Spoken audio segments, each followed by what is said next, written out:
Halo, bisa dengar suara saya lagi? Ya, Pak. Oke, Ya. kita lanjut Bisa, ya. Pak. Oke, kita lanjut. Nanti kalau ada pertanyaan, Anda bisa langsung di chat room Zoom ya.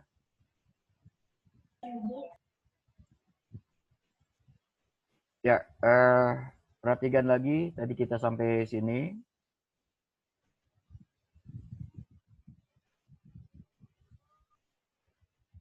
Ya, jadi yang namanya Anda melakukan penelitian, ya itu harus berangkat dari rasa ingin tahu dulu, ya.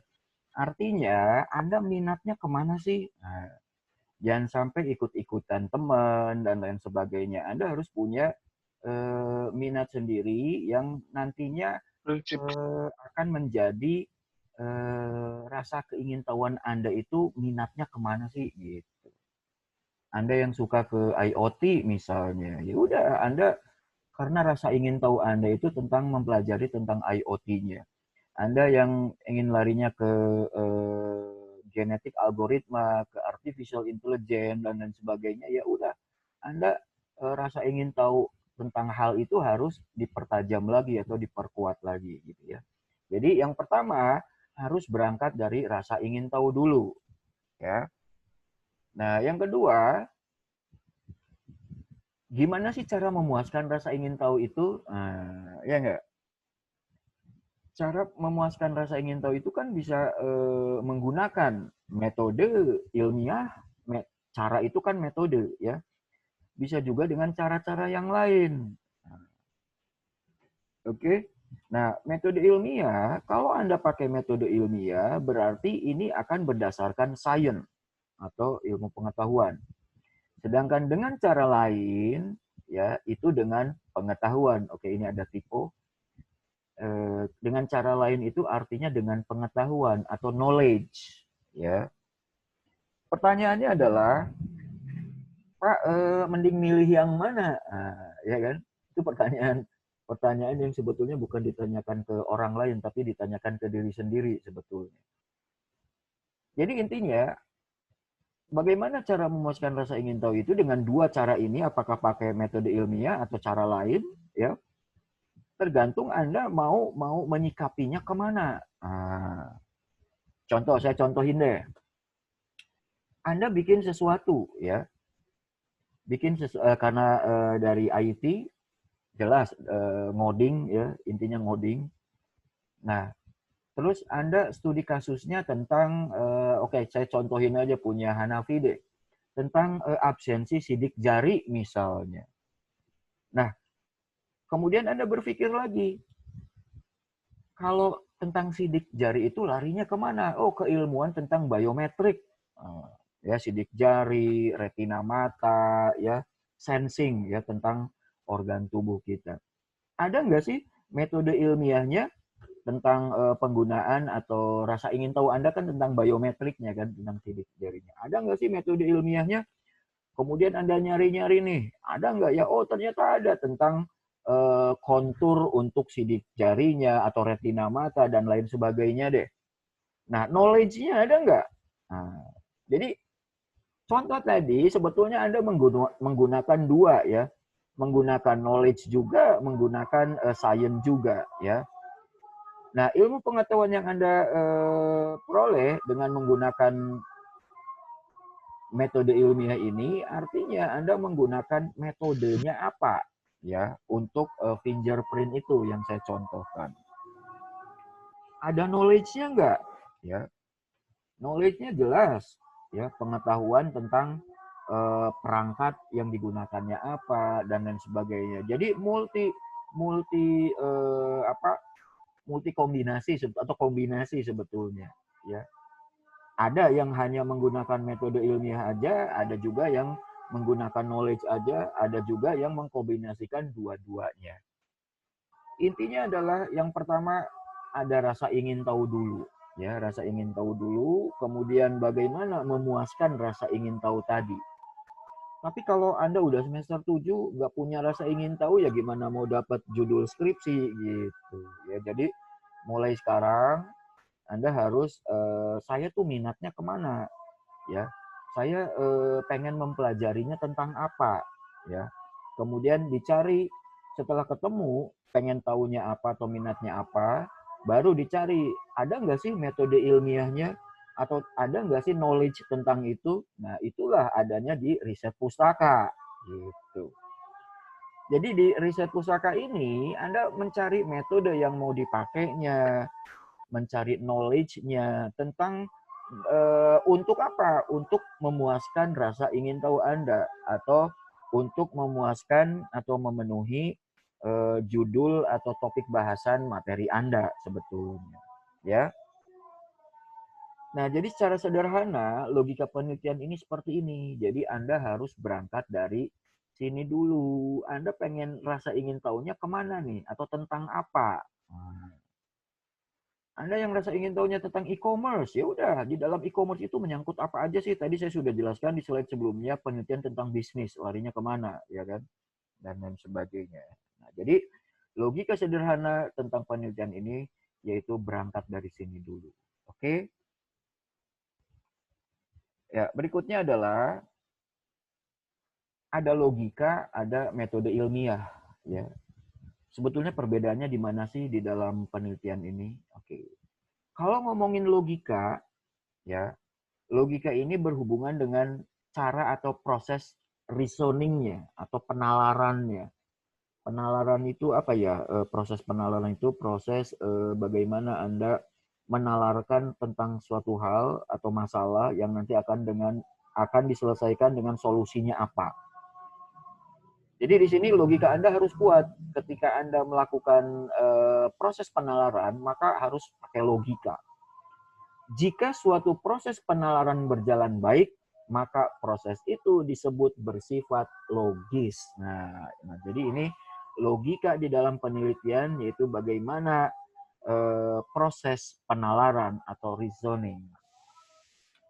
Contoh banyak banget. Kemarin Anda di proyek, di awal-awal proyek logika berpikir Anda belum jalan, ya.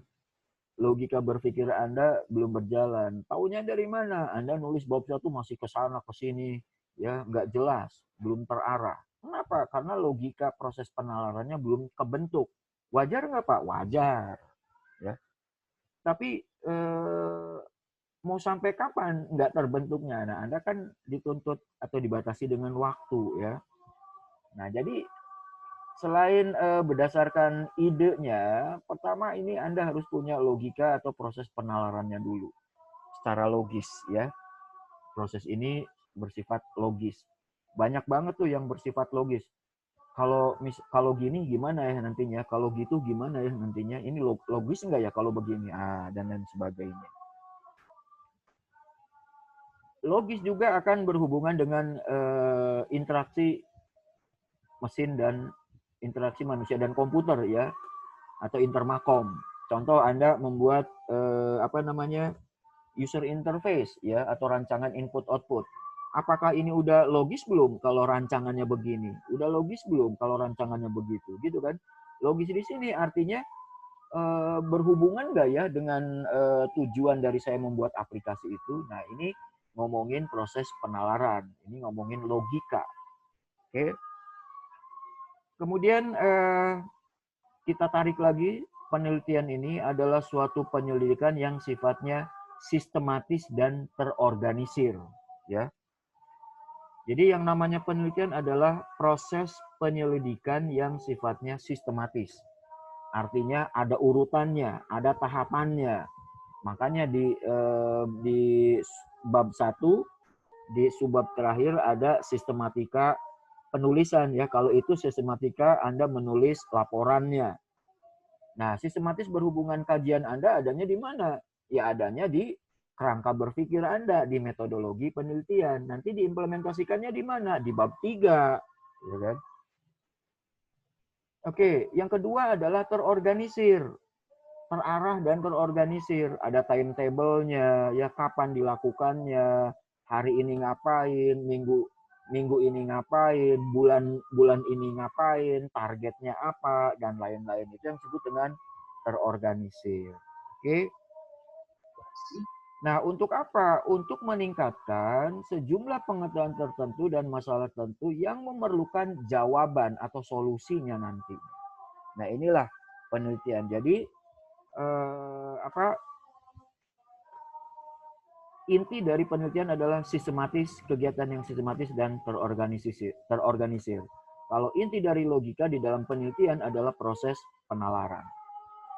Kemudian kita gabungkan nih, ya, logika penelitian. Jadi logika penelitian itu apa? Yaitu proses penalaran yang dilakukan oleh seorang peneliti, ya Anda nanti kemarin di proyek maupun nanti di skripsi. Logika penelitian adalah proses penalaran yang dilakukan oleh seorang peneliti. Nah, proses ini ya terdiri dari beberapa tahapan ya yang secara berurut dilakukan secara logis. Dalam bentuk apa? Dalam bentuk rantai penalaran. Ya, kalau dari kalimat ini mungkin terlalu bingung juga. Ya intinya ada tahapannya ya, kesimpulannya ada tahapannya. Nah, tahapan ini saling berurut atau berurutan ya. Nah, inilah logika penelitian. Tadi kita udah bahas tujuan melakukan penelitian. Kita bahas lebih lanjut secara umum dan secara khusus ya. Tujuan penelitian secara umum itu apa ya? Yaitu untuk memperoleh pengetahuan yang dapat menjawab pertanyaan atau pernyataan sehingga bisa memecahkan sebuah masalah. Oke. Jadi tujuan penelitian secara umum adalah untuk memperoleh pengetahuan yang dapat menjawab pertanyaan atau hipotesa atau identifikasi masalah atau dapat memecahkan sebuah masalah. Jadi penelitian itu dilakukan untuk apa? Memecahkan sebuah masalah. Nah, sedangkan secara khusus ini ada dibagi menjadi 3 ya secara khusus. Pertama yaitu penelitian ini adalah sebuah penemuan. Ya. Data yang diperoleh dari penelitian adalah data yang memang baru, yang sebelumnya belum pernah diketahui. Jadi menemukan sesuatu yang baru. Secara khusus. Secara khusus yang kedua, ya, secara khusus yang kedua, yaitu apa? Secara khusus yang kedua, yaitu pembuktian, ya, pembuktian. Dalam pembuktian, ini data yang diperoleh ya digunakan untuk membuktikan adanya sebuah keraguan terhadap informasi atau pengetahuan tertentu. Artinya apa? Ketika Anda melakukan penelitian, Anda kan mengumpulkan data. Kalau kita larikan ke tahapan analisa adalah requirement analysis ya. Di dalam requirement analysis atau analisa kebutuhan, Anda kan mencari data-data yang diperlukan. Ya enggak? Nah, data-data ini nanti Anda pakai untuk apa? Merancang sistemnya. Ya, merancang sistemnya Anda perlu data kan, yaitu dari requirement analysis atau analisa kebutuhan. Artinya apa? Anda akan membuktikan bahwa data yang diperoleh ini akan menjadi sebuah informasi yang diolah melalui aplikasi yang Anda buat nantinya sehingga menghasilkan sebuah informasi yang baru atau outputnya apa, untuk keperluan apa, yang tentunya bermanfaat untuk user ya, user yang memerlukan. Nah, tujuan penelitian yang khusus yang ketiga yaitu development atau mengembangkan. Penelitian itu proses mengembangkan ya secara khusus. Artinya apa? Memperdalam dan memperluas pengetahuan. Contoh tadi saya contohkan, Anda membuat sesuatu menggunakan framework A, Anda membuat sesuatu di dalam judul penelitian Anda ya, Anda membuat sesuatu dengan algoritma A ya. Algoritma A, framework A itu adalah bagian yang sudah dibuat oleh orang lain ya atau yang dilakukan penelitian sebelumnya. Artinya Anda menggunakan penelitian Anda adalah menggunakan dari yang sudah diteliti sama orang. Yang saya contohkan tadi tool. Framework, Anda pakai framework itu adalah tool. Framework itu dibuat melalui penelitian oleh orang lain. Anda pakai untuk keperluan lain. Nah, itulah pengembangan. Ya. Jadi, secara khusus ada 3. Yang namanya penelitian itu, tujuan penelitian secara yaitu menemukan, membuktikan, dan mengembangkan. Oke. Kemudian ada istilah metode penelitian. Nah, ini nama mata kuliah kita, metodologi penelitian. Metode penelitian itu apa sih? Metodologi penelitian itu apa? Yaitu merupakan cara ilmiah. Jadi metode itu kan cara. Nah, sedangkan penelitian itu kan kegiatan yang dilakukan secara ilmiah. Sehingga metode penelitian yaitu cara ilmiah. Untuk apa? Untuk mendapatkan data ya dengan tujuan dan kegunaan tertentu. Ya. Jadi metode penelitian adalah cara-cara yang dilakukan secara ilmiah. Tadi Anda udah tahu yang namanya ilmiah itu seperti apa sih? Oh, gitu kan?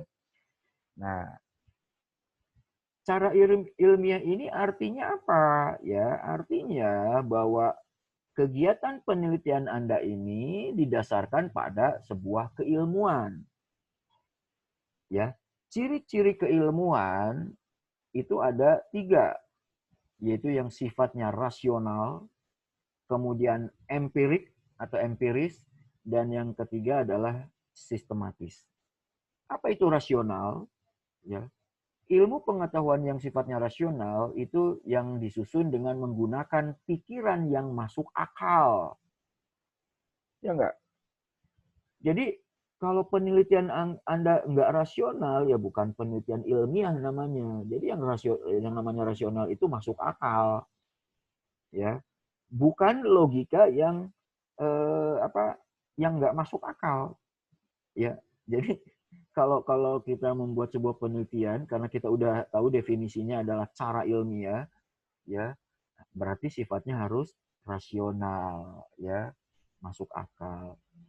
Nah, untuk mencapai rasionalisasi ini atau rasional ini, maka Anda butuh logika. Logika Anda untuk apa? Yang menjadi tumpuan Anda untuk mengarah ke rasional ini. Tapi logikanya juga logika yang rasional. Ya, misalnya kita komparasi dengan logika di biner misalnya. Ya, namanya digital itu bisa dibulak-balik kan, bisa benar juga. Ya, nol misalnya 0 dan 1. 0 ini bisa disebut true, bisa juga disebut false. Ya, ya, jadi kalau Anda punya biner angka 0 dan angka 1, 0 itu bisa true, bisa juga false. Tapi yang menjadi tumpuan awalnya, ya secara teori dasarnya, 0 itu kan artinya nggak punya nilai, nggak punya value. Ya, 1 punya value. Nah, karena kita ngomongin contohnya digital, ini kan ngomongin peralatan listrik. Ya, 0 itu artinya nggak ada listrik, 1 itu ada listrik. 0 itu nggak ada strum, 1 itu ada strum, ya kan? Tapi secara logika di dalam konteks komputer itu bisa dibulak-balik. Ya, logika yang dasarnya kan karena 0 nggak punya nilai, berarti kan false. Ya, 1 punya nilai, berarti true. Tapi ketika Anda melakukan logika digital di dalam pemrograman Anda bisa dibulak-balik gitu, ya. Rasional, rasional. Asal apa? Asal konsisten. Misalnya di pertama Anda menyatakan 0 true, 1 false. Di pembahasan berikutnya dibalik, ya nggak konsisten namanya, ya. Nah, ini rasionalisme memberikan konsistensi. Makanya kemarin bimbingan di project saya selalu mengingatkan tulisan juga harus konsisten gitu. Di bab 1 Anda nulisnya A, di bab berikutnya Anda nulisnya B. Terus ya di bab 1 Anda nulisnya miring, di yang lainnya nggak miring. Itu salah satu contoh-contoh konsistensi, ya. Nah, cara ilmiah yang kedua yaitu berdasarkan ciri keilmuan yang sifatnya empirik atau empiris. Ya. Apa itu? Yaitu pendekatan yang memisahkan pengetahuan berdasarkan fakta atau fenomena dengan yang tidak berdasarkan fakta. Oh, ternyata Anda melakukan penelitian juga harus karena berdasarkan ciri keilmuan, yaitu Anda harus berhadapan dengan empiris. Ya. Bagaimana Anda menggunakan sebuah pendekatan dan Anda bisa memisahkan antara yang benar dan yang enggak, atau yang berdasarkan fakta dan yang tidak berdasarkan fakta. Contohnya apa? Banyak, ya. Anda mungkin bisa ngasih contoh. Ada yang berdasarkan fakta, ada juga yang nggak berdasarkan fakta. Contoh misalnya, Anda pada saat analisis requirement, ya, Anda memperoleh fakta berdasarkan hasil wawancara dengan si A ngomongnya X misalnya. Nah, ketika Anda wawancara dengan orang, jawaban si A adalah X. Nah, pertanyaannya adalah, apakah Anda harus percaya dengan omongan si X? Ya jangan langsung ditelan mentah-mentah. Anda minta apanya? Minta buktinya. Buktinya apa? Misalnya dalam bentuk kertas misalnya. Ada nggak catatannya? Nah, jadi kertas itu adalah bukti faktanya atau yang benarnya. Ya. Yang kemudian yang tidak berdasarkan fakta yaitu dari hasil wawancara. Ya bisa aja wawancara atau Anda kuesioner juga mengisi kuesioner kadang tidak berdasarkan fakta juga kan. Nah, ini harus dipisahkan ya. Pendekatan memisahkan pengetahuan yang berdasarkan fakta dan yang tidak berdasarkan fakta itu yang disebut dengan empiris. Nah, rasionalisme juga harus didukung dengan empirisme. Jadi saling berkaitan, saling mendukung ya. Yang ketiga, cara ilmiah yaitu berdasarkan ciri keilmuan yaitu sifatnya sistematis. Yaitu sistematis tadi saya sudah jelaskan, Anda melakukan penelitian yaitu dengan langkah-langkah tertentu yang sifatnya logik atau logis. Nah, jadi 3 ya, rasional, empiris, dan sistematis. Ini adalah yang disebut dengan cara ilmiah. Cara ilmiah adalah bagian dari definisi sebuah metodologi penelitian. Apa aja sih manfaat kita menggunakan metodologi? Nah, ini dia. Ini bedanya, saya akan menjelaskan atau mengkomparasi Anda yang membuat sesuatu, ya karena Anda dari IT, Anda bikin program dengan metodologi dan dengan tidak menggunakan metodologi. Kalau dengan tidak menggunakan metodologi, itu artinya Anda berangkat dari hobis, bukan dari akademis atau mahasiswa. Kalau mahasiswa dari akademis, berarti Anda harus pakai metodologi. Nah, apa sih manfaatnya? Pertama, kalau Anda menggunakan metodologi dalam penelitian, ini akan membuat Anda lebih paham. Yang kedua, lebih bertanggung jawab. Dan yang ketiga, pede atau comfortable dan lebih responsible. Nah, tadi saya katakan kalau Anda nih jagoan ngoding, seneng ngoprek, terus Anda membuat sesuatu. Tapi Anda membuat sesuatu ini tidak menggunakan metodologi, ya. Ketika ada orang lain nanya, kenapa ininya begini, kenapa itunya begitu, Anda nggak bisa jawab. Kenapa? Karena Anda berangkat dari hobi. Yang namanya hobi bisa macam-macam kan, suka-suka kita. Yang penting jalan, intinya gitu kan. Tapi kalau Anda menggunakan metodologi, maka ketika ada orang lain yang bertanya kenapa begini, kenapa begitu, maka Anda dengan mudah bisa jawabnya, oh karena begini, karena begitu. Nah itulah contoh dari bertanggung jawab, comfortable ya dan lain sebagainya. Responsif, bisa ngejawab maksudnya. Nah inilah manfaat metodologi. Anda menggunakan metodologi dalam penelitian, manfaat yang pertama. Manfaat yang kedua, kalau Anda melakukan penelitian dengan metodologi, maka kita akan knowledge stable atau berpengetahuan. Sehingga ya, apa yang kita buat atau penelitian yang kita buat dengan metodologi ini akan lebih berguna ya. Dalam apa? Dalam berargumen.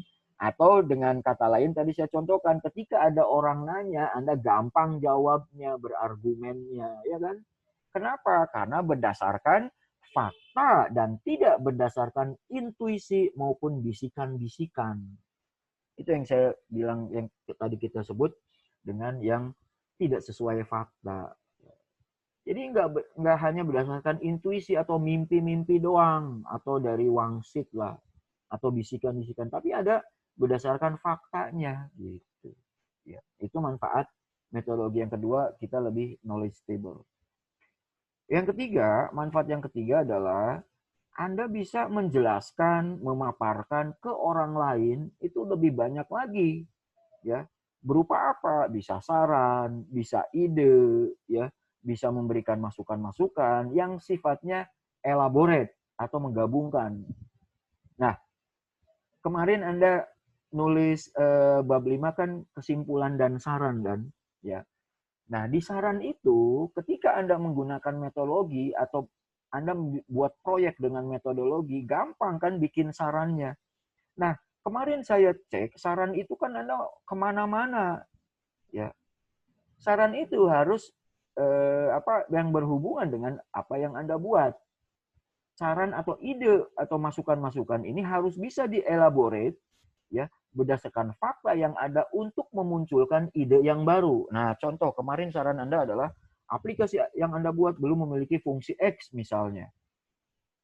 Udah aja cukup sampai situ. Tapi itu kan belum, itu mah cuma masih memberikan penjelasan tentang kekurangan aplikasi yang Anda buat. Harusnya Anda kasih saran.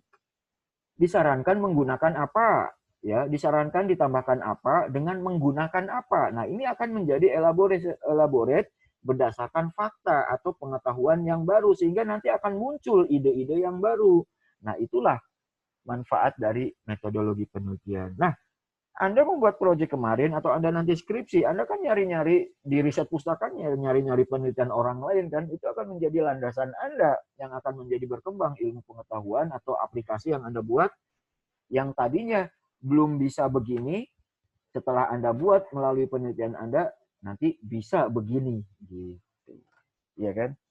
Nah, secara kontinu itu yang namanya penelitian itu harus bisa dielaborate. Ya, harus bisa dielaborate, dikolaborasikan, digabungkan dengan penelitian-penelitian atau hasil penelitian yang lain. Nah, itulah manfaat metodologi. Tapi kalau Anda penelitian Anda ini tidak menggunakan metodologi, gimana orang mau bisa mengelaborate, ya, bisa mengembangkan, ya enggak? Oke, berikutnya adalah kita lihat secara objektif. Ini ada hubungannya dengan data, ya. Yang disebut data valid itu yang seperti apa sih? Nah, valid itu artinya derajat ketepatan. Ya, valid itu artinya derajat ketepatan antara data yang sesungguhnya yang terjadi pada objek yang Anda kumpulkan. Ya, Anda sebagai peneliti, Anda mengumpulkan data. Mana data yang valid dan mana yang enggak. Ya enggak? Tadi saya contoh misalnya metode pengumpulan data Anda menggunakan wawancara dan observasi misalnya ke sebuah perusahaan. Nah, ketika Anda di perusahaan ada proses metode yang Anda pakai untuk ngumpulin data itu wawancara. Nah, wawancara itu kan sumbernya orang, ya. Tetapi ketika Anda mau berdasarkan hasil wawancara dari orang, kan bisa aja jawaban orang bisa aja nggak valid gitu. Berarti Anda mencari yang validnya seperti apa? Oh, bukti-bukti on the paper-nya yang kayak gimana sih? Nah, seperti itu. Kalau datanya reliable dan objektif, maka hasil penelitiannya adalah valid. Jadi data ini penting banget nih, validasi ini. Kemudian apa itu reliabilitas? Reliabilitas adalah derajat konsistensi data pada waktu tertentu. Nah, balik lagi nih, konsistensi. Ini yang menjadi perhatian Anda. Data yang reliable belum tentu valid. Namun, data yang valid pasti reliable dan objektif. Nah, ini jadi catatan Anda nih. Ya, sekali lagi, data yang reliable belum tentu valid, tapi data yang valid pasti reliable. Ya. Nah, proses validasi atau validitas data ini diperoleh dengan apa? Dengan instrumen, contohnya apa? Kuesioner atau macam-macam lah ya. Ini kuesioner itu adalah contoh dari instrumen ya. Sumber data yang tepat dan cukup jumlahnya secara kuantitatif maupun kualitatif ya, serta metode pengumpulan data dan analisa yang benar. Metode apa yang Anda pakai untuk kumpulin data? Ada wawancara, ada riset pustaka, ya, dan lain sebagainya, dikumpulkan dan dianalisa secara benar. Inilah objektivitas di dalam penelitian. Nah, ini contoh-contoh riset di bidang pemasaran nih, contohnya nih. Nah, Anda lihat orientasi pasarnya seperti apa, kinerja pemasaran seperti apa, keunggulan bersaingnya bagaimana, ya. Nah, ngomongin orientasi pasar, ini ngomongin apa? Ngomongin informasi konsumennya seperti apa sih? Ada pesaing nggak? Nah, Anda harus cari informasi pesaingnya seperti apa. Ada koordinasi lintas fungsinya, ya. Kemudian ngomongin kinerja pemasaran, bagaimana volume penjualannya, bagaimana pelanggannya, banyak atau enggak, bagaimana pertumbuhan penjualannya, ini ngomongin kinerja pemasaran. Kemudian keunggulan bersaing, bagaimana durabilitasnya atau ketahanan produk yang kita pakai. Kemudian bagaimana imitabilitasnya, ada nggak tiruan-tiruannya. Kemudian bagaimana kemudahan dalam menyamainya, ini adalah keunggulan bersaing. Nah, jadi 3 poin ini dalam riset pemasaran ini akan memiliki kajian-kajian atau berhubungan dengan hal-hal yang lainnya juga akan saling berelaborasi, ya, berkolaborasi, proses-proses ini saling berhubungan. Yang nanti kemudian bagaimana strategi promosinya. Nah, ini bidang pemasaran, ya. Nah, ini orang ekonomi yang riset kayak gini, tapi bisa nggak dibuat IT-nya? Bisa, gitu. Kalau Anda mau membuat ini, berarti Anda harus pelajari ini, gitu kan. Nah, kemudian hubungannya dengan rantai pasok atau supply chain. Bagaimana manajemen rantai pasoknya? Bagaimana menganalisanya? Bagaimana logistiknya? Sehingga menghasilkan sebuah produknya apa? Nah, apa keuntungannya? Bagaimana pendistribusiannya? Bagaimana procurement-nya atau pelelangannya? Dan bagaimana perencanaannya? Nah, ini dalam keilmuan supply chain management akan berhubungan dengan ini. Ini orang ekonomi, tetapi ketika Anda mau lari, Anda orang IT mau lari penelitiannya ke sini, ya Anda harus mempelajari ini, gitu, ya kan? Nah, contoh lain misalnya riset tentang sumber daya manusia, ya nanti akan berhubungan apa? Ada nggak konflik keluarga? Kemudian ada nggak kepuasan hidup? Ada nggak stres kerja? Ada nggak yang berhubungan dengan kepuasan kerja yang nanti akan mempengaruhi prestasi kerja? Nah, model-model riset ini, ya apapun modelnya, Anda harus tahu dulu bagian-bagian ini, Anda harus tahu berhubungan dengan apa aja. Ini yang harus Anda pelajari. Contoh misalnya riset di bidang keuangan, hubungannya dengan apa? Manajemennya bagaimana? Modalnya seperti apa? Ada nggak kepercayaan investornya seperti apa? Ya, ini contoh model riset keuangan. Nah, tadi ada penelitian, ada ilmu sudah saya jelaskan, kemudian metode ilmiah, ada cara atau prosedur untuk memperoleh pengetahuan tadi. Ini nanti sebentar lagi close lagi untuk saving video, ya nanti kita lanjut lagi, biarin aja. Nah, ini tadi saya lanjutkan lagi bahwa penelitian adalah ilmu, ya. Kemudian penelitian adalah proses, ilmu adalah hasilnya. Ini menurut Almack, sedangkan menurut Whitney ada 3 hubungannya, ya, penelitian, ilmu, dan kebenaran. Ini proses, ini juga hasil. Nah, tadi menurut Almack, ilmu adalah hasil, tapi menurut Whitney ini adalah proses karena ada output lainnya, yaitu kebenaran. Nah, hasilnya adalah sebuah kebenaran. Nah, kalau kita ngomongin teori Darwin, ya misalnya, ya, di Darwin ini kan the origin of species kan seperti ini, ya, kita nggak tahu lah benar atau enggaknya, kita lihat aja deh. Ya, ini menurut Darwin kan ini manusia berasal dari kera, berevolusi, bla bla bla bla, ya. Kemudian akan seperti ini. Nah, coba kita lihat, ini akan menjadi sebuah pertanyaan, apa bedanya di sini, ya kan? Nah, ini akan menjadi kajian Anda di rumah, seperti apa sih ngomongin teorinya Darwin. Nah, tadi ngomongin kebenaran tadi, ya. Kalau ngomongin penelitian berarti berdasarkan fakta. Kebenaran itu ada yang sifatnya absolut, ada juga yang sifatnya temporer. Ya. Yang absolut jelas dari Tuhan, gitu kan. Sifatnya mutlak, ya.